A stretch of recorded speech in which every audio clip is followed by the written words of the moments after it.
الحمد لله نحمده ونستعينه ونستغفره ونعوذ بالله من شرور أنفسنا ومن سيئات أعمالنا من يهده الله فلا مضل له ومن يضلل فلا هادي له وأشهد أن لا إله إلا الله وحده لا شريك له وأشهد أن محمدا عبده ورسوله يا أيها الذين آمنوا اتقوا الله حق تقاته ولا تموتن إلا وأنتم مسلمون يا أيها الناس اتقوا ربكم الذي خلقكم من نفس واحدة وخلق منها زوجها وبث منهما رجالا كثيرا ونساء واتقوا الله الذي تساءلون به والأرحام إن الله كان عليكم رقيبا يا أيها الذين آمنوا اتقوا الله وقولوا قولا سديدا يصلح لكم أعمالكم ويغفر لكم ذنوبكم ومن يطع الله ورسوله فقد فاز فوزا عظيما أما بعد فإن خير الحديث كتاب الله وخير الهدي هدي محمد صلى الله عليه وسلم وشر الأمور محدثاتها وكل محدثة بدعة وكل بدعة ضلالة وكل ضلالة في النار. أعوذ بالله من الشيطان الرجيم. بسم الله الرحمن الرحيم. إن المسلمين والمسلمات والمؤمنين والمؤمنات والقانتين والقانتات والصادقين والصادقات والصابرين والصابرات والخاشعين والخاشعات والمتصدقين والمتصدقات والصائمين والصائمات والحافظين فروجهم والحافظات والذاكرين الله كثيرا والذاكرات أعد الله لهم مغفرة وأجرا عظيما.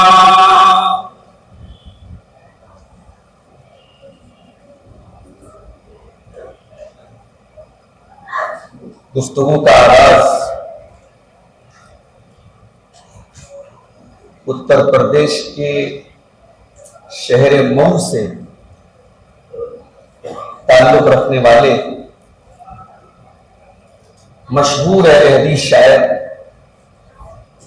فضا ابن فیضی کی ایک نظم سے کرنا چاہتا ہوں. یہ نظم انہوں نے عورت کے نام لکھی ہے. مسلمان عورت کو ایک پیغام انہوں نے دیا ہے. آئیے اس نظم کے چند اشعار آپ کے سامنے پڑھتا ہوں. ہے تیری نسوانیت کا باک پن شرم و حیا، ہے تیری نسوانیت کا باک پن شرم و حیا، رنگ بن کر وقت کے سیمی دریچوں پر نہ جھول، مانگتی ہے مغربی تہذیب سے تو روشنی، مانگتی ہے مغربی تہذیب سے تو روشنی، ظلمت شب سے نہیں ممکن اجالے کا حصول۔ یہ قلب، یہ رقص گاہیں، یہ لب ساحل، یہ پار، سارے چمخم ہے یہ افرنگی تمدن کے فضول۔ تو چراغ خانہ تھی اب رونق محفل ہوئی، دیکھ کے گوہر کر لیے تو نے خزف ریز قبول۔ اس قدر ارزاں نہ کر خود کو، تو ہے ایسی متاع، سہل ہے جس کی طلب، دشوار ہے جس کا حصول۔ عفت و ناموس کا گہوارہ ہے تیرا وجود، تو ہے ایک خاتون مشرق، اس حقیقت کو نہ بھول۔ ہے تیرے دم سے توازن میں نظام کائنات، تو اگر ہو مضطرب کونین کی ہل جائے چول۔ چشم حوران بہشتی کے لیے سرما بنی، کیا کہوں کیا شے ہے تیرے نازنی قدموں کی دھول۔ تیرے ماتھے کا پسینہ ہے کہ کوثر سلسبیل، ہے بہار خلد و طوبہ یا تیرے آنچل کا پھول۔ اس حقیقت سے نہیں شاید ابھی آگاہ تو، تجھ میں کوئی عائشہ ہے اور کوئی زہرا بتول۔ محترم علماء کرام، ذمہ داران جماعت، بزرگوں اور دوستوں، نوجوان ساتھیوں، ماں اور بہنوں، پیارے بچوں، بھیونڈی کی اس مسجد میں جسے ہم اور آپ مسجد توحید کے نام سے جانتے ہیں، اس مسجد میں اکثر جب میرا ممبئی کا سفر ہوتا ہے تو بھیونڈی کے کچھ احباب ہیں جن کی محبتیں یہ تقاضا کرتی ہیں کہ میں بھیونڈی بھی آتا ہوں اور اس مسجد میں بھی آنا ہوتا ہے۔ ابھی شاید 1 مہینہ بھی نہیں ہوا ہے میں ناسک کے پروگرام میں جا رہا تھا اور بھیونڈی آنا ہوا تھا، اور غالباً مغرب کی یا عشاء کی نماز تھی۔ ایک مختصر سا درس اسی مسجد میں ہوا اور اسی موقع پر آج کی یہ تاریخ متعین ہوئی، 17 جنوری کی تاریخ، جس کی تکمیل کے طور پر آج کا یہ پروگرام آپ حضرات دیکھ رہے ہیں۔ شہر ممبئی کی ایک اہم علمی شخصیت شیخ شمیم فوزی مدنی حفظہ اللہ کا خطاب آپ نے ابھی سنا۔ سماج میں پائی جانے والی ایک ایسی رسم جس کا خاتمہ کرنے کے لیے اللہ تبارک و تعالیٰ نے 1400 سال پہلے ڈائریکٹ اپنے نبی کو حکم دیا تھا کہ یہ رسم آپ کو ختم کر دیں۔ اس زمانے میں بھی اڈاپٹ کرنے کے بعد، گود لینے کے بعد جس بچے کو گود لیا جاتا تھا وہ انسان کا سگا بیٹا مانا جاتا تھا، اور چونکہ اسلام جن چیزوں کی حفاظت کے لیے آیا ہے ان میں سے ایک اہم چیز نسب بھی ہے۔ اسلام میں نسب کی حفاظت بہت اہم چیز ہے۔ کوئی کسی کا بیٹا نہ ہو اور اس کا بیٹا کہلائے، کوئی کسی کا باپ نہ ہو اور وہ اس کا باپ کہلائے، اسلام کو یہ قطعاً گوارا نہیں۔ اور اسی لیے اسلام نے بڑے سخت قانون بنائے ہیں۔ آپ کبھی غور کیجیے، اسلام میں جو عدت کا کانسیپٹ ہے، چاہے طلاق کے بعد ہو، چاہے شوہر کے مرنے کے بعد ہو، بغیر عدت کے عورت دوسری شادی نہیں کر سکتی۔ کبھی اگر آپ غور کیجیے تو اس عدت میں بھی یہی کانسیپٹ ہے کہ اگر وہ عورت کسی کے بچے کی ماں ہے تو جب تک وہ بچہ پیٹ میں ہے وہ کسی اور سے نکاح نہیں کر سکتا۔ اسلام اس مسئلے کو بہت اہمیت دیتا ہے کہ نسب میں کوئی کنفیوژن نہیں ہونی چاہیے، کوئی خلط ملط نہیں ہونا چاہیے۔ جو باپ ہے بچے کا وہی باپ کہلائے۔ اور جب اللہ تبارک و تعالیٰ نے نبی اکرم کو حکم دیا کہ آپ حضرت زینب سے نکاح کریں، وہ زینب جو اس زمانے کے دستور اور اس زمانے کے کانسیپٹ کے مطابق اللہ کے رسول صلی اللہ علیہ وسلم کی بہو کہلاتی تھی، اور اللہ نے ڈائریکٹ حکم دیا کہ اے نبی آپ کو نکاح کرنا ہے زینب کے ساتھ تاکہ اس رسم کو توڑا جائے۔ تو تھوڑی دیر کے لیے اللہ کے نبی بھی گھبرا گئے، تھوڑی دیر کے لیے اللہ کے رسول کے دل میں بھی یہ خدشہ پیدا ہوا، یہ ڈر پیدا ہوا کہ لوگ کیا کہیں گے۔ اور اسی وقت اللہ تعالیٰ نے اپنے نبی کو یہ نصیحت کی، اور اپنے نبی کو یہ نصیحت کر کے قیامت تک آنے والے ایمان والوں کو بھی یہ نصیحت کہ جب اللہ کا فرمان آ جائے، جب شریعت کا حکم آ جائے تو سماج کیا کہتا ہے، لوگ کیا کہتے ہیں، اس کی پرواہ نہیں کی جائے۔ اللہ نے فرمایا وَتَخْشَى النَّاسَ وَاللَّهُ أَحَقُّ أَن تَخْشَىٰ،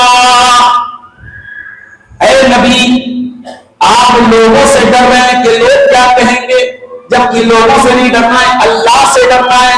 اللہ زیادہ حقدار ہے کہ اس سے ڈرا جائے۔ اے نبی جب ہمارا حکم آ گیا تو آپ کو زینب سے نکاح کرنا ہے، جب زید طلاق دے دے زینب کو اور زینب عدت پوری کر لے تو آپ کو نکاح کرنا ہے۔ تو یہ اسی رسم کو توڑنے کے لیے نکاح کیا گیا تھا، جو اڈاپٹڈ بچے کو سگا بیٹا مانا جاتا تھا، اس رسم کو ختم کرنے کے لیے اللہ نے اپنے نبی کو یہ نکاح کرنے کو۔ اور جب نبی نے یہ نکاح کر لیا تو بڑا ہوا، یہودیوں نے بڑا آسمان سے اٹھا دیا اور کہا کہ صاحب یہ نبی تو کہتے کچھ اور کرتے کچھ ہے، انہوں نے تو اپنی بہو سے نکاح کر لیا۔ ارے اگر یہ رسم تھی تو اس رسم کو کوئی اور توڑتا، انہوں نے کیوں توڑا؟ تو اللہ نے یہودیوں کے ان تمام اعتراضات کا جواب قرآن کی ایک آیت میں دیا، فرمایا ما كان محمد ابا احد من رجالكم ولكن رسول الله وخاتم النبيين، محمد صلی اللہ علیہ وسلم تم میں سے کسی مرد کے باپ نہیں ہے، ان کی اولاد میں کوئی مرد نہیں ہے۔ جب ان کی اولاد میں کوئی مرد نہیں تو ان کی بہن کہاں سے آ گئی؟ وہ تو بیٹیوں کے باپ ہیں، ان کے جتنے بھی بچے پیدا ہوئے سب جوان ہونے کے پہلے ہی انتقال کر گئے۔ پتہ نہیں چلا کہ اگر کوئی صرف بیٹیوں کا باپ ہے تو اسے اپنا دل چھوٹا نہیں کرنا چاہیے۔ اگر اللہ نے آپ کو بیٹے نہیں دیے، صرف بیٹیاں ہیں آپ کے گھر میں، تو آپ اپنے رسول کو یاد کر لیجیے، آپ کے نبی بھی بیٹیوں کے باپ۔ کیا بیٹیوں کا باپ ہونا کوئی کمی ہے اور کیا بیٹوں کا باپ ہونا بڑے فخر کی بات ہے؟ اصل چیز یہ ہے کہ آپ کی اولاد نیک ہونی چاہیے، آپ اپنی اولاد کی اچھی تربیت کریں، چاہے وہ بیٹا ہو چاہے وہ بیٹا۔ تو بہرحال شیخ شمیم فوزی حفظہ اللہ نے اس موضوع پر، میں بالکل اخیر میں آیا تھا، تقریر کا آخری حصہ میں نے سنا، شیخ نے بڑی تفصیل سے اس موضوع پر روشنی ڈالی۔ اللہ تعالیٰ شیخ محترم کی باتوں پر ہم سب کو عمل کی توفیق۔ میرے بھائیوں، میں نے آپ کے سامنے جو آیت پڑھی ہے خطبہ مسنونہ کے بعد، یہ قرآن مجید کے 22ویں پارے کے شروع کی ایک آیت ہے، اور اس آیت میں اللہ تعالیٰ نے 10 کوالٹیز بیان کی، اور عجیب بات یہ ہے کہ اللہ تعالیٰ نے یہ جو 10 کوالٹیز بیان کی تو قرآن کریم کے عام انداز سے ہٹ کر کے بیان کی۔ قرآن کا عام انداز کیا ہے کہ اللہ تعالیٰ جب جنتی لوگوں کی بات کرتا ہے، جب نیک لوگوں کی بات کرتا ہے، اور اللہ تعالیٰ کی جب خوبیوں کو بیان کرتا ہے تو اللہ میل اور فیمیل کو الگ بیان نہیں کرتا۔ اللہ قرآن میں جہاں پر بھی جنتیوں کا ذکر کرتا ہے یا جہنمیوں کا ذکر کرتا ہے تو اللہ تعالیٰ کامن انداز میں، جنرل انداز میں بیان کرتا ہے۔ وہاں پہ جینڈر بیس، وہاں جنس کی بنیاد پر، وہاں مرد و عورت کی بنیاد پر اللہ الگ الگ بیان نہیں کرتا، لیکن یہاں اللہ تعالیٰ نے 10 خوبیاں بیان کی، اور ہر خوبی اللہ تعالیٰ نے میل اور فیمیل، جینٹس اور لیڈیز، مرد اور عورت دونوں کی بیان کی۔ تو آئیے ذرا ہم اس آیت کا شان نزول دیکھتے ہیں، یہ آیت کیوں نازل ہے؟ اللہ کے رسول کی ایک بیوی ہے حضرت ام سلمہ رضی اللہ عنہ۔ جب اسلام کے لیے قربانی دینے کا نام لیا جائے، جب اسلام کے لیے اللہ اور اس کے رسول کی محبت کے لیے اپنی محبتوں کو قربان کرنے کا نام لیا جائے تو ایک نام ہمارے ذہن میں آتا ہے، اور وہ نام حضرت ام سلمہ رضی اللہ تعالیٰ عنہ۔ یہ وہ عورت ہے کہ جب انہوں نے اسلام قبول کیا، ان کے شوہر ابو سلمہ نے بھی اسلام قبول کر لیا۔ یہ دونوں جوڑا، یہ دونوں میاں بیوی ایمان والے، اسلام پر چلنے والے تھے، اور جب اللہ کے نبی نے اپنے صحابہ کو مدینہ ہجرت کرنے کا حکم دیا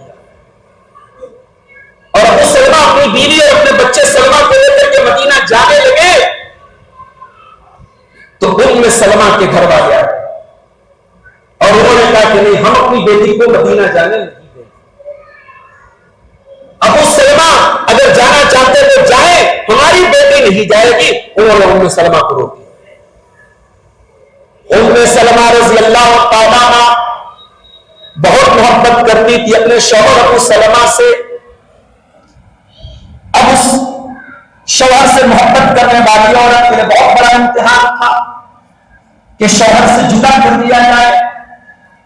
ایک عورت اگر اپنے شوہر سے محبت کرتی ہے تو اس کے لیے بہت بڑا امتحان ہوتا ہے کہ اس کے شوہر سے اس کو جدا کر دیا جائے۔ ام سلمہ کے گھر والے نصیب ہو گئے کہ اپنی بیٹی کو جانے نہیں دیں گے۔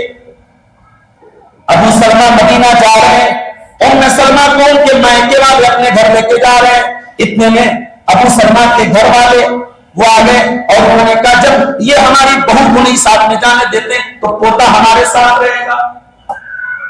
وہ پوتے کو لے کے چلے گئے، پورا پریوار بکھر گیا۔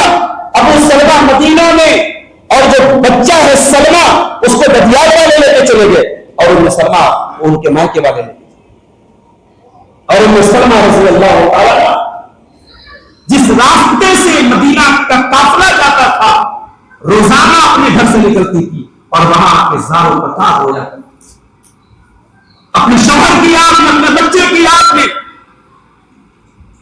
جب یہ منظر ام سلمہ کے گھر والوں نے دیکھا ان کو ترس آ گیا، کہا کہ ٹھیک ہے اگر تم جانا چاہتی ہو اپنے شوہر کے پاس تو چلو ہم تمہیں جانے کی اجازت۔ ام سلمہ کے مائکے والوں نے جانے کی اجازت دی، بچہ بھی ددیال والوں نے ان کے حوالے کر دیا، اور یہ عورت بیچاری اللہ کا نام ہے کہ اکیلی نکل پڑی۔ مکہ سے مدینہ 480 کلومیٹر کا سفر اس زمانے میں طے کرنے،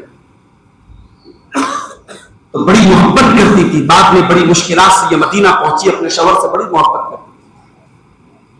جب ان کے شوہر کا انتقال ہو گیا ابو سلمہ کا، یہ کہتی ہے کہ مجھے اللہ کے نبی نے دعا سکھائی۔ کیا دعا سکھائی تھی؟ اللہ کے نبی نے کہا کہ جب کبھی کوئی مصیبت آئے تو یہ دعا پڑھ لینا، انا للہ و انا الیہ راجعون، اللہم اجرنی فی مصیبتی واخلف لی خیرا منہا۔ انا للہ و انا الیہ راجعون تو ہم سب پڑھتے ہیں عام طور سے، اس میں چھوٹا سا ایک ٹکڑا آپ پڑھا دیں، اللہم اجرنی فی مصیبتی واخلف لی خیرا منہا، اے اللہ میری مصیبت میں مجھے بہترین بدلہ عطا فرما اور مجھے اس مصیبت کا ایک بہتر بدل، اس کا بہتر الٹرنیٹ مجھ کو عطا فرما۔ اللہ کے نبی فرماتے ہیں کہ اگر کوئی اس کو مصیبت میں پڑھے تو اللہ تعالیٰ ضرور اس کو اس مصیبت کا بہترین بدلہ عطا فرمائے۔ ام سلمہ کہتے ہیں میرے شوہر کا انتقال ہوا تو میں یہ دعا پڑھ رہی تھی، لیکن میرا دل یہ کہہ رہا تھا کہ میں اللہ سے کہتے ہیں کہ اللہ اس مصیبت کا بہتر بدلہ مجھے دے، مگر مجھے ابو سلمہ کے جیسا شوہر کہاں سے مل سکتا ہے؟ میں دعا تو کر رہی تھی لیکن مجھے میرا دل کہہ رہا تھا یہ کیسے پاسبل ہے، یہ کیسے ممکن، لیکن اللہ تعالیٰ نے اس دعا کو قبول کیا اور ام سلمہ کے پاس نکاح کا پیغام بھیجا جناب محمد رسول اللہ صلی اللہ علیہ وسلم۔ نبی کا پیغام آئے، ظاہر ہے کہ اس زمانے میں مسلمان عورت کے لیے بہت بڑا اعزاز تھا، سمان تھا، عورت تھا، نبی کا نکاح کا پیغام آ رہا ہے اور یہ بیوہ تھی، بیوہ عورت سے تو ایسے ہی کوئی نکاح کرنے کے لیے اچھا رشتہ مل جائے تو بیوہ عورت کو فوراً تیار ہو جائے، لیکن ام سلمہ رضی اللہ تعالیٰ نے دو شرط لگائی۔ کہا اللہ کے نبی میں بہت غیرت والی عورت ہوں، آپ کی اور بھی بیویاں ہیں، جب میں آپ کے نکاح میں آؤں گی تو جو سوتن کی غیرت ہوتی ہے شاید اس غیرت میں میں کوئی ایسا عمل کر جاؤں جو آپ کو پسند نہ آئے، میں بہت غیرت والی ہوں، میں کیا کروں؟ اور دوسری بات یہ کہ میری بیٹی بھی ہے، کیا آپ میری بیٹی کو اپنی پرورش میں لیں گے؟ کیا میری بیٹی کو آپ اپنی بیٹی سمجھ کر کے پالیں گے؟ اللہ کے نبی نے دونوں شرطوں کو قبول کہا کہ ام سلمہ جہاں تک تیری غیرت کی بات ہے میں اللہ سے دعا کروں گا، نبی نے اپنے اوپر نہیں لیا کہ میں اللہ سے دعا کروں گا اللہ تیری غیرت کو ختم کر دے۔ بھئی غیرت تو ہر عورت کے اندر ہوتی ہے، مگر جب ایک ایمان والی عورت اللہ اور اس کے رسول کی اطاعت پر آ جائے تو وہ اپنی اس غیرت کو اللہ اور اس کے رسول کے حقوق پر قربان کر دے۔ کہا کہ ام سلمہ میں اللہ سے دعا کروں گا اللہ تیری غیرت کو دور کر دے، اور دوسرا جو تیری بیٹی کا معاملہ ہے میں تیری بیٹی کی پرورش کروں گا، اس سے میں پیچھے نہیں ہوں۔ چنانچہ ام سلمہ رضی اللہ تعالیٰ عنہ اللہ کے نبی کے نکاح میں آئی اور ام المومنین بن گئی، اللہ کے نبی کی ازواج مطہرات کی شان۔ یہ وہ بیٹی ہے اللہ کے نبی، جب اللہ کے پیارے نبی عمرہ کرنے کے مقصد سے جب نکلے تھے اور مکان حدیبیہ پر مکہ کے کافروں نے روک لیا اور صلح طے ہوئی اور یہ طے ہوا کہ مسلمان واپس جائیں جو اگلے سال آ کر کے عمرہ کریں، تو صحابہ کرام کو ایسا لگا کہ ہم بہت ڈاؤن ہو گئے، ہم نے بہت ڈاؤن ہو کر کے یہ صلح کر لی۔ صحابہ کرام ذہنی طور پہ تیار نہیں تھے۔ جب اللہ کے نبی نے صحابہ کرام سے کہا کہ اپنے اپنے بالوں کو مڑوا دیں اور اپنے اپنے جانوروں کی قربانی کر لیں تو صحابہ کرام تیار نہیں۔ پہلی مرتبہ ایسا ہوا کہ اللہ کے نبی نے کوئی بات کہی اور صحابہ کرام نے اس پر عمل نہیں کیا، ان کے ذہنوں میں ایک قسم کا غصہ بھرا ہوا تھا کہ یہ صلح ہو رہی ہے، بہت ڈاؤن ہو کر کے صلح۔ چنانچہ اللہ کے نبی اس موقع پر چونکہ آپ کی عادت تھی جب آپ سفر میں جاتے تھے تو قرآن اندازی کرتے تھے اور جس بیوی کا نام نکلتا تھا اس کو سفر میں لے کے جاتے تھے۔ اس سفر میں اللہ کے نبی کے ساتھ حضرت ام سلمہ، جب اللہ کے نبی اپنے حجرے میں آئے اور ام سلمہ نے دیکھا اللہ کے نبی بڑے فکر مند ہیں۔ ایک وفادار بیوی جو ہوتی ہے وہ شوہر کا چہرہ دیکھ کر کے سمجھ جاتی ہے شوہر ٹینشن میں ہے، شوہر فکر میں۔ کہا اللہ کے نبی کیا بات ہے، آپ اتنے ٹینشن میں کیوں ہیں؟ کہا ام سلمہ میں ٹینشن میں اس لیے ہوں کہ پہلی مرتبہ ایسا ہو رہا ہے کہ میں نے کوئی بات کہی ہے اور صحابہ میری بات سن نہیں رہے، مان نہیں رہے۔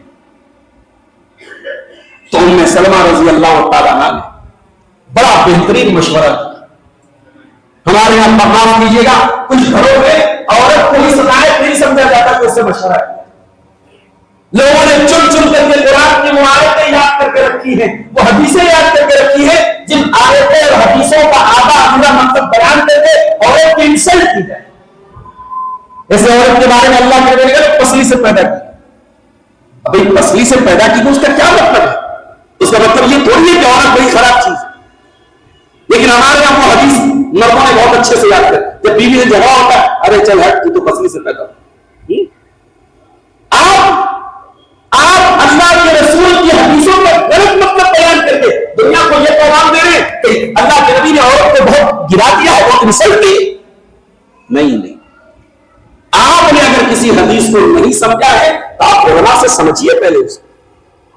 آپ کے کوریئر والا آتا ہے، بہت بڑا جھولا لے کے آتا ہے، اس میں پلاسٹک کا سامان بھی ہے، لکڑی کا سامان بھی ہے، کھلونا بھی ہے اور شیشے کا سامان بھی.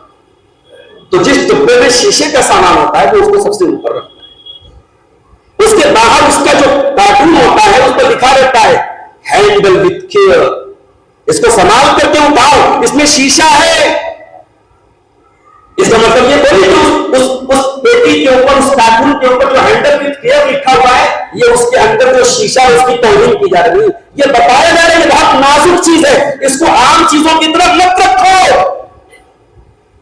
تو ہمارے یہاں صاحب عورت پسلی سے پیدا ہوئی، عورت پسلی سے پیدا ہوئی، یہ بیان کر کے ہم نے عورتوں کو ایک قسم کی جو ہے احساس کمتری میں ڈال دیا. عورت کوئی صحیح مشورہ بھی دے تو ہمیں تو بہت سارے لوگ کہتے ہیں چل جا عورت کی بات مانیں گے تو ہم کو بیکار ہو جائیں. یہاں اللہ کے نبی کو حضرت ام سلمہ نے مشورہ دیا کہ اے اللہ کے پیارے نبی صلی اللہ علیہ وسلم آپ اٹھیے، آپ اپنے جانور کی قربانی کیجئے، آپ اپنے بالوں کو منڈوا لیجئے، آپ کو اس سے زیادہ کچھ نہیں کرنا ہے، آپ کے صحابہ آٹومیٹک آپ کو فالو کریں گے. چنانچہ اللہ کے پیارے رسول صلی اللہ علیہ وسلم نے ایسا ہی کیا. آپ نے اپنے جانور کی قربانی کی اور اپنے بال منڈوا دیے اور تمام صحابہ کرام نے اس کے بعد اس پر عمل کیا. اور صحابہ کرام ایک دوسرے کے جب بال مونڈ رہے تھے تو حدیث کے الفاظ ہیں اتنے غصے میں مونڈ رہے تھے ایسا لگ رہا تھا کہیں سر کے بجائے کوئی گردن میں کاٹ دیں. اس وقت ان کے دل و دماغ میں اتنا غصہ. تو یہ وہ ام سلمہ رضی اللہ عنہ، ام سلمہ کے دماغ میں ایک سوال آیا.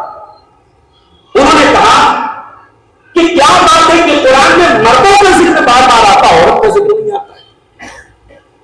یہ ان کے ذہن میں سوال آیا اور انہوں نے اللہ کے نبی کے سامنے یہ سوال ذکر کیا کہ اللہ کے نبی مردوں کا ذکر بہت آتا ہے عورتوں کا ذکر نہیں آتا. تو نبی نے یہ سوال سنا، برا نہیں مانا کہ تمہیں کیا ضرورت ہے سوال کرنے کی، تم کیوں اپنے آپ کو اتنا اونچا سمجھنے لگے، قرآن میں تمہارا ذکر نہیں آیا تو کیا. اللہ کے نبی نے کوئی جواب نہیں. ایک دن اللہ کے نبی صلی اللہ علیہ وسلم منبر پر تشریف فرما تھے اور ام سلمہ اپنے کمرے میں تھی اور بال میں کنگھی کر رہی تھی. تو کہتی ہیں کہ میرے کانوں میں نبی کی آواز ٹکرائی تو میں جلدی سے دوڑ کے کمرے کے دروازے پر آئی تو میں نے دیکھا کہ اللہ کے پیارے نبی منبر پہ قرآن کی یہی آیت پڑھ جو میں نے آپ کے سامنے پڑھی.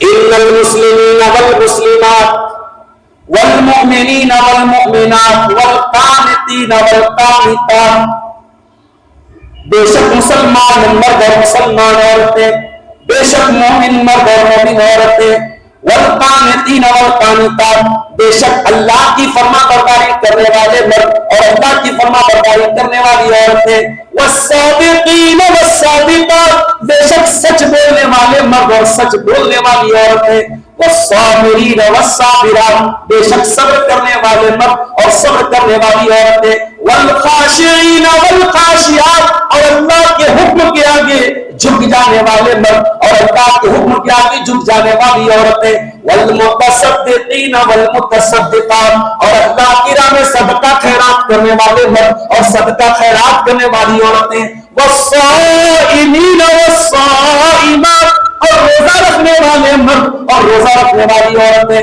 والحافظین فروجہم والحافظات، اور اپنی شرمگاہ کی حفاظت کرنے والے مرد اور اپنی شرمگاہ کی حفاظت کرنے والی عورتیں، والذاکرین اللہ کثیرا والذاکرات، اور اللہ کا بہت زیادہ ذکر کرنے والے مرد اور اللہ کا کثرت سے ذکر کرنے والی عورتیں. اللہ نے 10 چیزوں کا نام، اور یہ بات یاد رکھیے جب اللہ کوئی بات کہے تو اللہ بغیر ضرورت کی کوئی بات نہیں کرتا. اللہ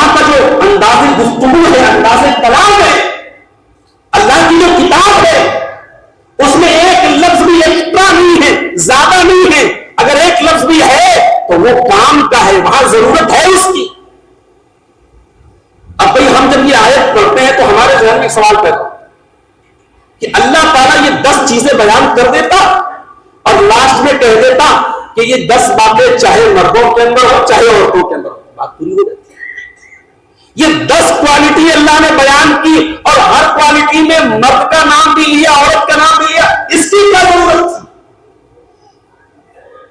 یہ 10 چیزوں کے ساتھ میل اور فیمیل، جینٹس اور لیڈیز دونوں کا ذکر کر کے اللہ نے یہ پیغام دیا ہے کہ اے مردوں، جنت پر تمہارا ٹھیکہ نہیں، اور اے عورتوں، تم مردوں سے نیکی کے معاملے میں کبھی پیچھے مت رہے۔ اگر مرد کو مسلمان بننے کی ضرورت ہے، اگر مرد کو مومن بننے کی ضرورت ہے، اگر مرد کو اللہ کا فرما بردار بننے کی ضرورت ہے، مرد کو سچا بننے کی ضرورت ہے، مرد کو صبر کرنے والا، صبر والا بننے کی ضرورت ہے، مرد کو اللہ کے آگے جھکنے والا بننے کی ضرورت ہے، مرد کو صدقہ خیرات کرنے کی ضرورت ہے، تو اے عورتوں، یہ سارے کام تم کو بھی کرنے کی ضرورت ہے۔ اور یہ 10 چیزیں اگر تم نے پیدا کر لی تو تم کو بدلہ کیا ملے گا؟ اعد اللہ لہم مغفرۃ واجرا عظیما، اللہ تبارک و تعالیٰ تمہارے تمام گناہوں کو معاف کر دے گا، تمہیں اللہ تعالیٰ مغفرت عطا فرمائے گا، واجرا عظیما، اور بہت بڑا اجر تیار کر کے دے گا، جنت تیار کر کے دے گا۔ ہمارے یہاں ایک اور حدیث پڑھی جاتی ہے، حدیث صحیح بھی ہے، بخاری و مسلم کی حدیث ہے۔ اللہ کے نبی نے فرمایا کہ میں نے جہنم میں عورتوں کو بہت زیادہ دیکھا۔ ایک عورت نے پوچھا ہے اللہ کے نبی کیوں زیادہ دیکھا ہے آپ نے عورتوں کو؟ تو کہا کہ تکثرن اللعن وتکفرن العشیر، تم اپنے شوہر کی ناشکری بہت زیادہ کرتی ہو اور لعن تان زبان سے بہت زیادہ لاتی۔ آج کے دور میں اسلام پر اعتراض کرنے والے اللہ کے رسول کی اس حدیث پر بھی اعتراض کرتے ہیں، کہتے ہیں صاحب مرد نشہ کر رہا ہے، مرد شراب پی رہا ہے، مرد ریپ کر رہا ہے، لیکن مرد جہنم میں زیادہ نہیں جائے گا، عورت زیادہ جائے گی، اور عورت کا قصور کیا ہے؟ شوہر کی ناشکری کرتی ہے اور زبان سے لعن طعن زیادہ کرتی ہے۔ تو یہ تو اسلام نے بڑا اتیاچار کر دیا عورت کے ساتھ۔ آئیے میں اس کا جواب دیتا ہوں۔ اللہ کے نبی نے حدیث میں یہ بھی کہا کہ میں نے جنت میں غریبوں کو زیادہ دیکھا۔ اس کا کیا مطلب؟ یعنی بیچارے جو دولت مند لوگ ہیں، جو سرمایہ دار لوگ ہیں، جو شیخ لوگ ہیں، وہ بیچارے دل چھوٹا کرنے کے ساتھ جنت میں نہیں جائیں گے۔ اللہ کے نبی کا مقصد یہ ہے، آپ نے جنت میں غریبوں کو زیادہ دیکھا، یہ کہہ کر کے آپ پیغام یہ دے رہے ہیں کہ اے دولت مندو، جب تمہارے پاس دولت آتی ہے تو دولت اپنے ساتھ ساتھ بہت ساری برائیاں بھی لے کے آتی ہے، بہت سارے فتنے لے کے آتی ہے، ان سے بچو ورنہ تم جنت میں نہیں جا پاؤ۔ دولت کا ہونا بھی بہت ضروری ہے، لیکن دولت آتی ہے تو ساتھ میں تکبر بھی آتا ہے، دولت آتی ہے تو ساتھ میں گھروں میں عیاشی بھی آتی ہے، دولت آتی ہے تو اولاد اور گھر والے دین سے دور بھی ہونے لگتے ہیں۔ اس لیے نبی نے وہاں پر یہ فرمایا کہ میں نے جنت میں غریبوں کو، فقراء کو زیادہ دیکھا۔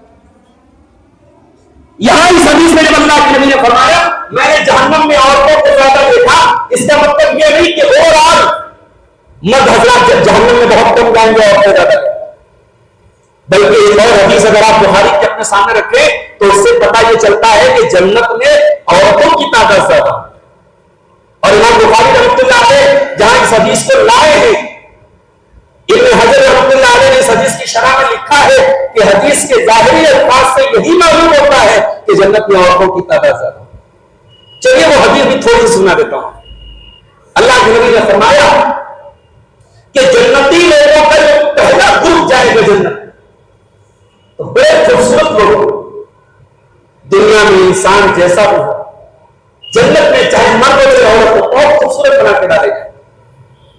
اول زمرۃ تلج الجنۃ سورۃ البدر، اللہ کے نبی فرماتے ہیں کہ جنت میں جانے والا جو پہلا گروپ ہوگا تو چاندنی رات کے چوراہی کے چاند کی طرح ان کے چہرے ہوں گے، اتنے خوبصورت ان کے چہرے ہوں گے۔ لِكُلِّ رَجُلٍ مِّنْهُمْ زَوْجَتَانِ، اور ان میں سے ہر جنتی کی 2 بیویاں ہوں گی۔ یہاں اللہ کے نبی نے حور کا ذکر نہیں کیا ہے.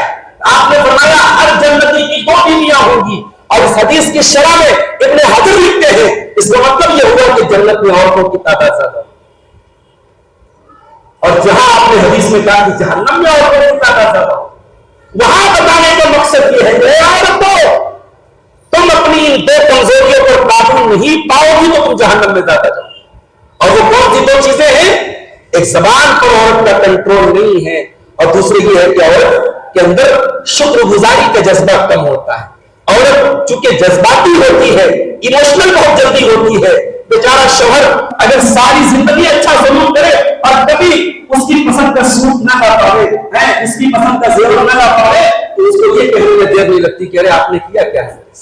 یہ اللہ کے نبی کی وعدے، اللہ کے رسول کے الفاظ ہیں کہ اگر تم ساری زندگی اچھا سلوک کرو اور ایک بار کوئی برائی دیکھ لے تو یہ کہنے میں دیر نہیں لگتی کہ ما رأیت منک خیرا، تب تو معاف کیجیے میری زندگی تو جہنم بن گئی آپ کے ساتھ، عجیب بن گئی، کہاں پھنس گئی، کہاں میرے اللہ ابا نے پھنسا دیا، یہ کہنے میں اس کو دیر نہیں.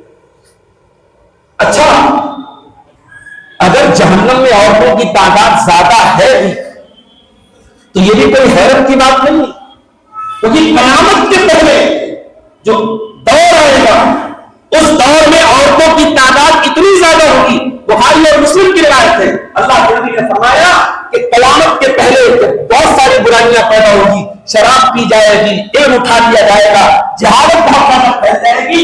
آپ نے ایک پہچان یہ بھی بتائی کہ وَحَتَّى تَكْثُرَ النِّسَاءُ، عورتوں کی تعداد بہت زیادہ ہو جائے گی، یہاں تک کہ 50 عورتوں پر ایک آدمی نگراں ہوگا. اس حدیث کی شرح میں بھی علماء نے لکھا ہے کہ یہ جو بچے پیدا ہوتے ہیں لڑکیاں زیادہ پیدا ہوں گی قیامت کے پہلے، لڑکے کم پیدا ہوں گے. اور آج دنیا کے بہت سارے ملکوں میں تو لڑکے زیادہ، لڑکیاں زیادہ، لڑکے کم پیدا. ہمارے ملک میں ابھی بھی لڑکیوں کی پیدائش کم ہو رہی ہے.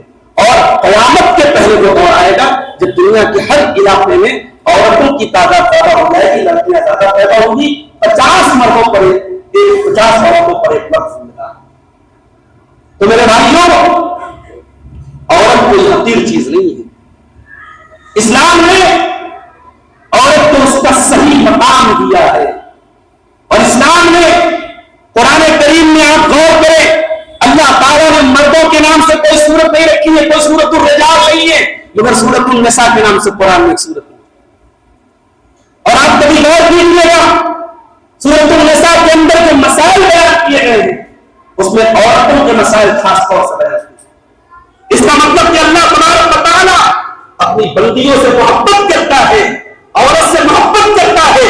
اور اللہ تعالیٰ کی اس محبت کی دلیل یہ ہے کہ اللہ تعالیٰ نے قرآن میں عورتوں کے نام پر ایک سورت نازل کی ہے. اور اللہ کے نبی خود فرماتے ہیں کہ مجھے دنیا میں 3 چیزیں بہت محبوب ہیں. اب 3 مجھے خوشبو بہت پسند ہے، والنساء، اور عورتوں کی محبت اللہ نے میرے دل میں ڈالی. کیا مطلب؟ یعنی میں جن عورتوں کا شوہر ہوں جو میری بیویاں ہیں میں ان سے بھی محبت کرتا ہوں، میں ایک اچھا شوہر ہوں. جن عورتوں کا میں باپ ہوں، جو عورتیں میری لڑکیاں ہیں، میری بیٹیاں ہیں، میں ان سے بھی بہت محبت کرتا ہوں.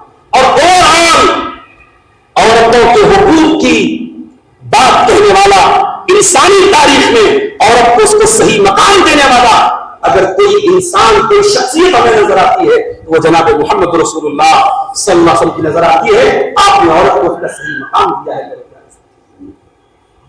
آج دنیا والے یہ کہنے میں دیر نہیں لگاتے کہ اسلام نے تو عورت کے ساتھ بڑا ظلم.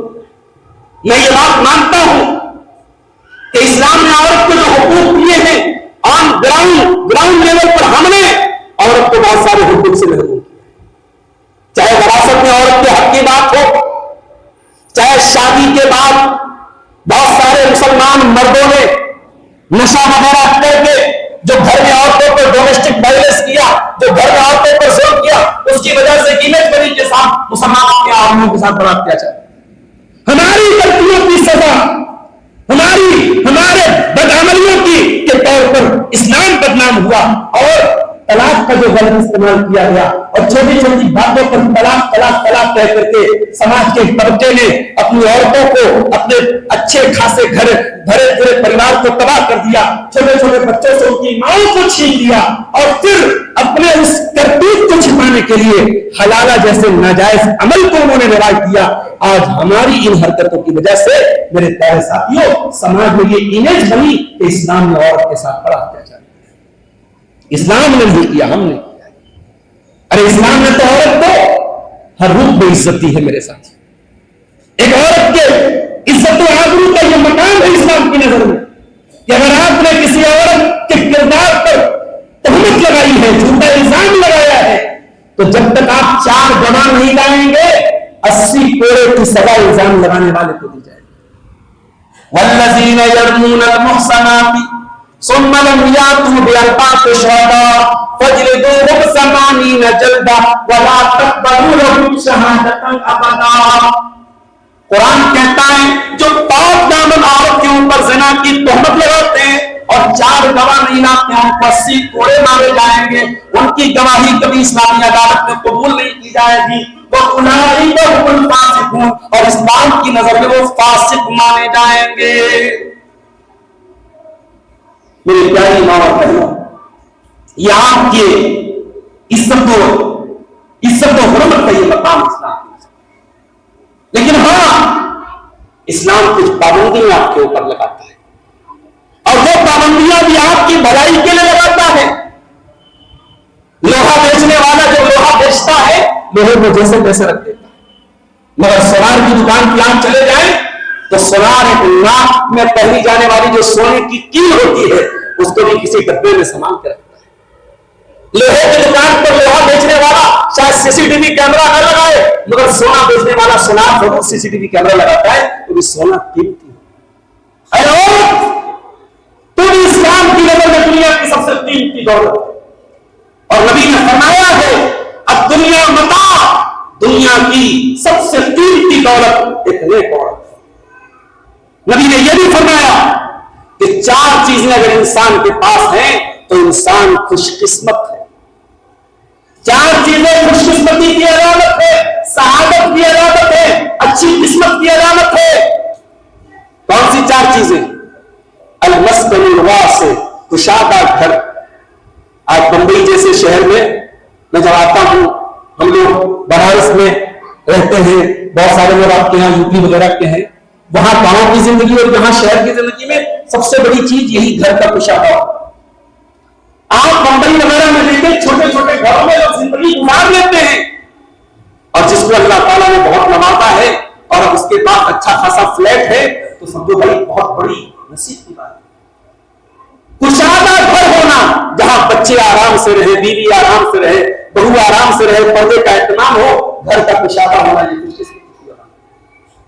والجار الصالح, اور اچھا پڑوسی کا ہونا یہ بھی بہت خوش قسمتی کی علامت ہے, پڑوسی اچھا مل جائے. والزوجۃ الصالحہ, اور نیک عورت کا مل جانا, نیک بیوی کا مل جانا یہ بھی بہت خوش قسمتی کی علامت ہے. والمرکب الحنی, اور اچھی سواری کا انسان کے پاس ہونا یہ بھی سعادت کی اور خوش قسمتی کی علامت ہے. تو اے عورت, تو اگر نیک ہے تو تم مرد کی خوش قسمتی کی علامت ہے. تو اگر ماں ہے تو تیرا بیٹا تب تک جنت میں نہیں جا سکتا ہے جب تک اپنی ماں کی خدمت کرے. صحابی آتے اللہ کے نبی کے پاس, اے اللہ کے نبی میرا نام غزوے میں لکھ دیجیے. اور اے اللہ کے نبی جب میں غزوے میں آیا تھا نام لکھوانے, میری ماں رو رہی تھی, میرے باپ رو رہے. آپ نے فرمایا جاؤ اپنے ماں باپ کو ہنسا کر کے آؤ جسے رلا کر کے آئے. ماں باپ کو رلا کر کے تمہیں غزوے اور جہاد کے میدان میں جانے کی اجازت. یہاں ماں ہے تو اولاد اس کی خدمت کیے بغیر, اس کا حق ادا کیے بغیر جنت میں نہیں جا سکتی. یہ عورت اگر بیوی ہے, قرآن کہتا ہے ہن لباس لکم وانتم لباس لہن. عورت مرد کے لیے لباس ہے, مرد عورت کے لیے لباس. میں سمجھتا ہوں کہ میاں بیوی کے رشتے کے لیے اس سے خوبصورت کوئی لفظ استعمال نہیں ہو سکتا. میرٹل لائف کے لیے, میاں بیوی کی زندگی اور اس کے رشتے کی خوبصورتی کو بیان کرنے کے لیے اس سے اچھا کوئی لفظ نہیں ہو سکتا کہ دونوں ایک دوسرے کے لیے لباس ہے. لباس کیا کرتا ہے؟ عزت پر پردہ ڈالتا ہے. شوہر بیوی کی عزت پر پردہ ڈالتا ہے, بیوی شوہر کی عزت پر پردہ ڈالتی ہے. لباس کیا کرتا ہے؟ آپ کو موسم کے اثرات سے بچاتا ہے. گرمی میں آپ کاٹن پہنتے ہیں, جاڑے میں موٹا کپڑا پہنتے ہیں, آپ موسم کے حساب سے کپڑا پہنتے ہیں. کپڑا آپ کو، لباس آپ کو موسم کے اثرات سے بچاتا ہے. میاں بیوی ایک دوسرے کے لیے لباس ہیں، ایک دوسرے کو زمانے کی فتنوں سے بچاتے ہیں. قرآن کہتا ہے وَمِنْ آيَاتِهِ أَنْ خَلَقَ لَكُم مِّنْ أَنفُسِكُمْ أَزْوَاجًا لِتَسْكُنُوا إِلَيْهَا. اللہ تعالیٰ کی بہت بڑی نشانی یہ بھی ہے کہ اس نے تمہارے جوڑے بنائے، تمہاری بیویوں کو بنایا تاکہ تم ان سے سکون حاصل کرو. تو میری پیاری ماں اور بہنوں، آپ بیوی اگر بن کے آتی ہے تو اپنے شوہر کی زندگی میں سکون لے. لیکن ہاں، آپ کے اس دور میں سماج کی برائیوں میں بھی بہت بڑا رول رکھتا ہے. سماج میں پھیلنے والی بے پردگی اور بے حیائی میں بھی بہت بڑا رول رکھتا ہے.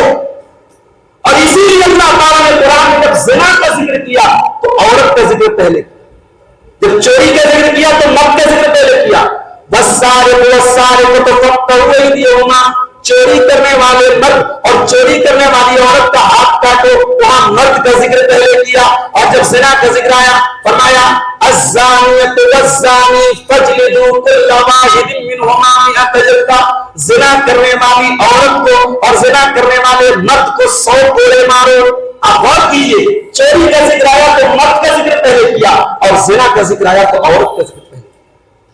اس کی وجہ یہ ہے کہ سماج میں جب زنا پھیلے گا، جب بے حیائی پھیلے گی تو اس میں زیادہ بڑا رول ہوگا.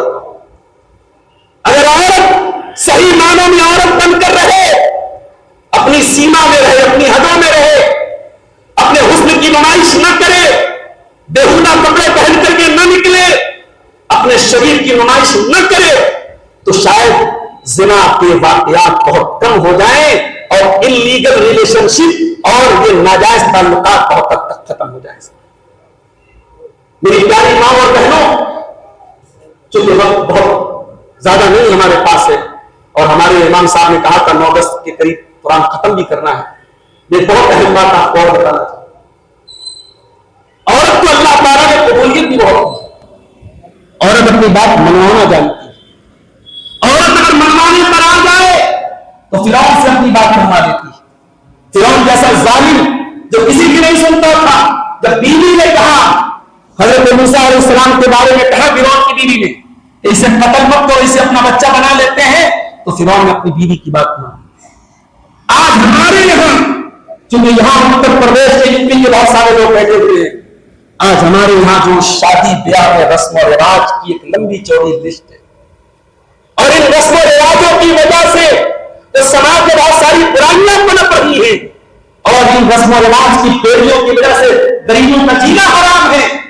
مجھے یہ کہنے کی اجازت دی، جس دن ہماری عورتیں تیار ہو گئے کہ ہمیں ان رسم و رواج کا بائیکاٹ کرنا ہے، ہمیں ان رسم و رواج کو توڑنا ہے، ہمیں دین کی بنیاد پر رشتہ کرنا ہے، دیندار عورت کو بہو بنا کے لانا ہے، انشاءاللہ ان سے تبدیلی آ جائے.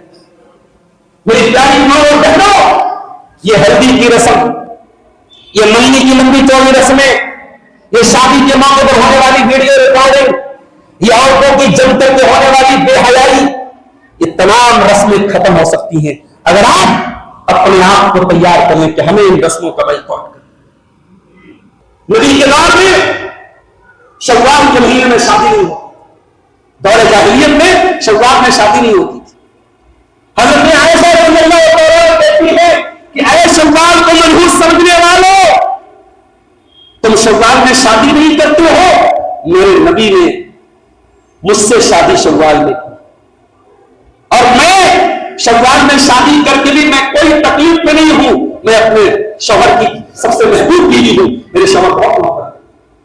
ابھی یہ رجب کا مہینہ چل رہا ہے، بہت سارے لوگ رجب کے تعلق سے بھی بڑی بڑی باتیں بیان کر رہے ہیں. کوئی رجب کی 27 تاریخ کو شب معراج منا رہا ہے. میرے پاس اہل حدیثوں کی طرف سے بھی سوال آیا، مولوی صاحب کہ ہزاری روزہ رکھنا کیسا ہے؟ اگر اہل حدیث کی طرف سے یہ سوال آ رہا ہے کہ ہزاری روزہ رکھنا کیسا ہے، اس کا مطلب یہ ہوا کہ آپ خالی نام کیا ہے، ہزاری روزہ کی کوئی حیثیت نہیں ہے میرے بھائی. اللہ کے رسول کو معراج کون سی رات ہوئی، اس رات کی کوئی تعین نہیں ہے، کوئی ثبوت نہیں کہ کون سی رات میں آپ کو ملا، اور اس رات میں کسی طریقے کا جشن منانا اور معراج کے باتوں کو یاد کرنا یہ بھی مناسب نہیں. تو آج بدعات اور خرافات کو بھی آج اگر عورتیں چاہیں گی میرے بھائیوں ختم کر سکتی ہیں۔ اور میں آخر میں دو عورتوں کی مثال دے کے بات ختم کرتا ہوں، جن دو عورتوں کو اللہ تعالیٰ نے قرآن میں ساری امت کے لیے مثال کرا۔ ضرب اللہ مثلا للذین آمنوا امرأۃ فرعون، اے ایمان والو اللہ تعالیٰ تمہارے لیے مثال بیان کر رہا ہے فرعون کی بیوی آسیہ کو۔ اذ قالت رب ابن لی عندک بیتا فی الجنہ، جب حضرت آسیہ یہ دعا کرتی ہے کہ پروردگار تو میرے لیے جنت میں ایک محل بنا دے، وَنَجِّنِي مِن فِرْعَوْنَ وَعَمَلِهِ، اور مجھے فرعون کے اور اس کے عمل سے نجات دے دے۔ آج بہت ساری عورتیں ہیں ان کو یہ لگتا ہے کہ اس ماحول میں دین پر عمل کرنا بہت مشکل ہے، اس بے حیائی کے ماحول میں پردے پر عمل کرنا مشکل ہے۔ میں ایسی عورتوں کو اپنی بہنوں کو یہ پیغام دینا چاہتا ہوں، کیا حضرت آسیہ سے بھی مشکل ہے؟ آسیہ فرعون کے محل میں رہنے والی عورت تھی، اور جب ایمان لائی فرعون نے قید خانے میں پہنچا۔ جو عورت محلوں میں رہتی ہو اس کے لیے زنجیروں میں جفا کر کے رہنا آسان کام تو نہیں تھا میری ماں اور لیکن حضرت آسیہ نے ایک بار بھی زبان پر شکایت طرف نہیں لائی اور اللہ سے کہنے کہ اللہ میں نے تیرے لیے تیری توحید کے لیے محل چھوڑا ہے، اے اللہ جنت میں مجھے اپنا محل عطا فرما، جنت میں مجھے میرا محل عطا فرما، اور اللہ مجھے فرعون سے نجات عطا فرما۔ اور دوسری مثال اللہ نے بیان کیا حضرت مریم، بے حیائی کے اس دور میں، بے پردگی کے اس دور میں، زناکاری کے اس دور میں میری پیاری ماں اور بہنوں آپ کے لیے آئیڈیل اور مثال ہے حضرت مریم علیہ السلام۔ یہ مریم کون تھی؟ یہ عیسیٰ علیہ السلام کی ماں تھی، اور جب اللہ کے حکم سے مریم حاملہ ہوئی اور بغیر کسی شوہر کے اور بغیر کسی شادی کے جب مریم کے پیٹ سے عیسیٰ علیہ السلام کے پیدا ہونے کا ٹائم آیا تو مریم کیا کہتی ہے؟ کہتی یا لیتنی مت قبل ھذا وکنت نسیا منسیا، اے کاش آج سے پہلے میں مر گئی ہوتی اور دنیا میرا نام یاد نہ رکھتی۔ ایک پاک دامن عورت کے لیے اس سے بڑا کلنک کوئی نہیں ہو سکتا کہ اس کے کیریکٹر پر کوئی دھبا لگے۔ مریم نے پیغام دیا قیامت تک آنے والی عورتوں کو کہ اے مسلمان عورت، تجھے اپنی خوبصورتی سے زیادہ، اپنے چہرے کی رنگت سے زیادہ، اپنے بدن کی خوبصورتی سے زیادہ تجھے اپنے کردار کی خوبصورتی عزیز ہونی چاہیے۔ اپنے کیریکٹر کی حفاظت کر، اپنی آنکھوں کی حفاظت کر، اپنے کردار پر کوئی دھبا مت لگنے دے۔ مریم سے سبق سیکھ، التی احسنت فرجہا، مریم نے اپنی شرمگاہ کی حفاظت کی، اور مریم وہ تھی کہ رات دن اللہ کی عبادت کرتی۔ یہ جو 10 خوبیاں میں نے بیان کی تھی، وقت نہیں